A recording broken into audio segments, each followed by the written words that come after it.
अब जमा मस्जिद के सर्वे की बात की जा रही है। बिल्कुल हो सकती है जी। कहते हैं ना, अंधेर नगरी चौपट राजा, टके सिर भाजी टके सिर खा जाए, तो हालत वही हुई पड़ी है। अंधेर नगरी है, चौपट राजा, तो ऐसी ऐसी बातें करनी है उन्होंने, कोई दिक्कत नहीं है, उन्होंने तो कर सकते हैं। जब राजा की तरफ से कोई स्पष्टीकरण नहीं आएगा तो प्रजा तो ऐसी काम करेगी। किसी को भी पकड़ के लाएगी, कहीं भी सर्वे, जामा मस्जिद छोड़ो, अब तो धीरे धीरे गलियों के भी सर्वे होने शुरू होंगे कि फलाने का घर किसका था, ढिमकाने का घर किसका था, ये घर मेरा तो नहीं है, मेरे दादा का तो नहीं है, मेरे परदादा का तो नहीं है। ऐसे ऐसे सर्वे नए नए रोज आकार लेंगे।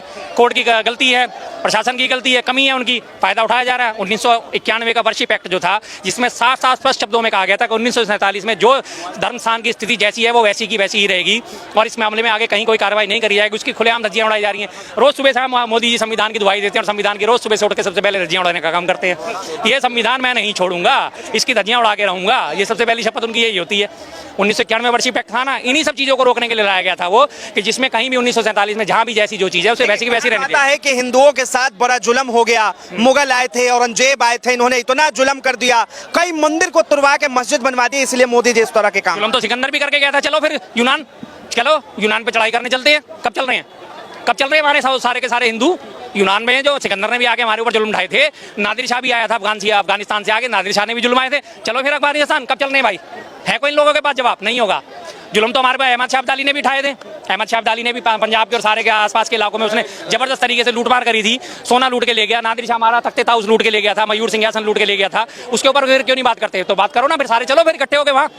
अब जुल्म तो हमारे ऊपर चाइना भी कर रहा है। 5 साल से हमारे कैलाश मानसरोवर का वीजा रोक रखा है, तो कब चल रहे हैं फिर चीन? ये लोग है इनकी हिम्मत चीन पे जाने की, अटैक करने की? कर देंगे। 200 साल अंग्रेज राज करके चले गए, चलो ब्रिटेन में हमला करने चलेंगे? नहीं चलेंगे। लोधी वंश था, तुगलक वंश था, चंगेज खान था, चंगेज खान के वंशज है, उनको ढूंढ ढूंढ के मारो। आज पता है आपको, पूरे विश्व की आबादी में हर 200 व्यक्ति में से एक व्यक्ति जो है चंगेज खान का वंशज है, उसे ढूंढो, उसका डीएनए टेस्ट कराओ, मारो उसे, क्योंकि चंगेज खान ने भी करोड़ों की तादाद में लोगों को मारा था, हिंदुओं को भी मारा था, हिंदुस्तान में रहने वाले लोगों को भी मारा था। जाएंगे वहां तक, पहुंचेंगे। और इससे पहले भी और चलते हैं ना, खाली इन्हीं के ऊपर क्यों चले? फिर इससे पहले तो उसमें भी चलते हैं, आदिम युग में चलते हैं, जब हमारे को राक्षसों ने मारा था, जब हमारे को डायनासोरों ने मारा था। चलो डायनासोरों को ढूंढ ढूंढ के उनको पर अटैक करने चलते हैं। चलो तो फिर नीचे तक ही चलो ना, कहां तक खोदोगे? जनता पार्टी के नेता कहते हैं कि भारत जो है विश्व गुरु की तरफ जा रहा है, और आप पीछे की तरफ कह रहे जाने की। बिल्कुल चला गया। भारतीय जनता पार्टी ने ये बात बिल्कुल 100% सही कही है, भारत विश्व गुरु बन गया है। आज ही वर्ल्ड रैंकिंग जारी हुई है, उसमें फेक नैरेटिव फैलाने में, फेक न्यूज फैलाने में, अफवाहें फैलाने में, भ्रामक न्यूज फैलाने में भारत को नंबर 1 स्थान दिया गया है।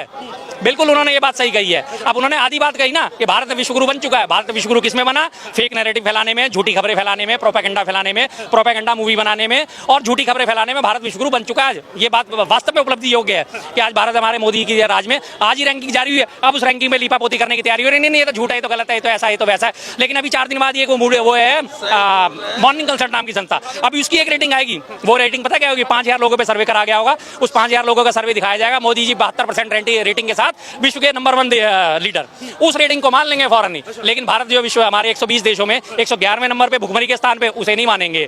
180 देशों में से 163वें स्थान पे हमारे उसमें हैप्पीनेस इंडेक्स में, उसको नहीं मानेंगे। 155वें स्थान पे हमारा पत्रकारिता में, उसको नहीं मानेंगे। उन सबको डिनाई कर देंगे, लेकिन उस चीज को मान लेंगे कि हाँ मोदी जी हमारे नंबर 1 है वर्ल्ड रैंकिंग में, मात्र 5000 लोगों के ऊपर जो सर्वे करा जाएगा। लेकिन इन सब चीजों को डिनाई कर देंगे। अब भारतीय जनता पार्टी के एक नेता है गिरिराज सिंह, उन्होंने भी साफ तौर पर बयान दिया है, कहा है कि कुतुब मीनार को अब हटा देना चाहिए। अरे सभी हटा दो यार, तुम कुतुब मीनार क्या हटाओगे? तुम्हारे में हिम्मत होनी चाहिए। ताजमहल भी हटाओ, फिर सब कुछ हटाओ। उस ताजमहल से सबसे ज्यादा रेवेन्यू जनरेट होता है, सबसे ज्यादा रेवेन्यू जनरेट होता है, विश्व के 7 अजूबों में शामिल है।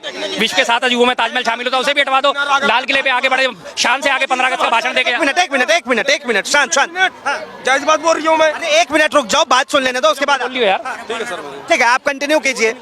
जिस तरह से ये बयानबाजी चल रही है, जिस तरह से कभी जो है कहा जा रहा है कि संभल, उसके बाद जो है अब दिल्ली की जमा मस्जिद का सर्वे होना चाहिए, तो एक नेता कहते हैं कि कुतुब मीनार को ही हटा देना चाहिए। तो किस तरह की ये राजनीति और किस तरह की मानसिकता? राजनीति और मानसिकता का सबसे बड़ा उदाहरण इसका ये है कि सारे मुख्य मुद्दे जो हैं उन सबसे ध्यान हटाने के लिए ये है। आप सुबह से आप आए, आपने लगातार इंटरव्यू करे होंगे, आपने सारे में संबल और यही मुद्दा उठाया। आपने ये वाला भी ये मुद्दा उठाया एक बार कि भारत आज विश्वगुरु कैसे बन गया फेक नैरेटिव में, आप ये मुद्दा नहीं उठा पाए। आज वहाँ पे मार्कंडेज गाँव है, वहाँ पे महाराष्ट्र में, जहाँ पे सारे के सारे वोटर कांग्रेस ही हैं। उन्होंने सबने कांग्रेस को वोट दिया था पीछे अभी विधानसभा चुनाव में, लेकिन उनके गाँव से एक भी वोट उनको नहीं गया। उन्होंने आज कहा कि हम अपने पैसों पे खर्च करके बैलेट पेपर से चुनाव कराएंगे और उसमें देखेंगे। आज उस गांव में कर्फ्यू लगा दिया गया। आपने उस मुद्दे को उठाया। आपने विधानसभा चुनाव जो है अभी कुंदर की विधानसभा में 65% मुस्लिम होने के बावजूद भी कुंदर की विधानसभा सीट जो है बीजेपी जीतती है, और वो भी 2.25 लाख वोटों के साथ। पौने 2 लाख वोट लेके और उसमें 1,44,000 से वो जीत दर्ज करता है। लेकिन वहाँ पे देश का पूरी सबसे आपकी- बड़ा मुद्दा यही है शर्मा जी, एक मिनट में देश का देश के सबसे मुद्दे बड़ा मुद्दा सर, देश- भारत खोदो आप अभियान, बीच में और गफलत भारत खोदो नहीं, अभियान को नहीं, आप किस तरह देखते हैं, मैं तो यही सवाल। आप गफलत में हैं, टोटल मीडिया को गफलत में डाल रखा है कि देश के सबसे बड़े मुद्दे ये हैं। देश के मुद्दे ये नहीं है, देश के मुद्दे ये हैं कि बेरोजगारी में हमारा देश नंबर 1 क्यों होता जा रहा है, भुखमरी में हमारा देश नंबर 1 क्यों होता जा रहा है, फेक नैरेटिव में हमारा देश नंबर 1 क्यों होता जा रहा है, ईवीएम पे लोगों का भरोसा क्यों उठता जा रहा है, ईवीएम में 99% ईवीएम चार्ज कैसे मिलती है, एक गांव में 683 वोट और वहां से वोट निकलते हैं 950 वोट ईवीएम से, टोटल वोट ही वोटिंग लिस्ट में जो है 683 है, 100% वोटिंग होती है और उसका भी 1.5 गुना जाके 983 वोट वहां से निकलते हैं। मुद्दे सारे ये हैं, लेकिन इन सब मुद्दों को दबाने के लिए 24 तारीख आपको याद है ना, 23 तारीख को दोनों राज्यों का रिजल्ट आया, 24 तारीख को सुबह सुबह संभल की घटना अंजाम ले गई, सुबह से ही, और 24 से आज कितनी तारीख होगी साहब, संभल, आपने एक बार भी कुंदरकी का विधानसभा का मुद्दा उठाया।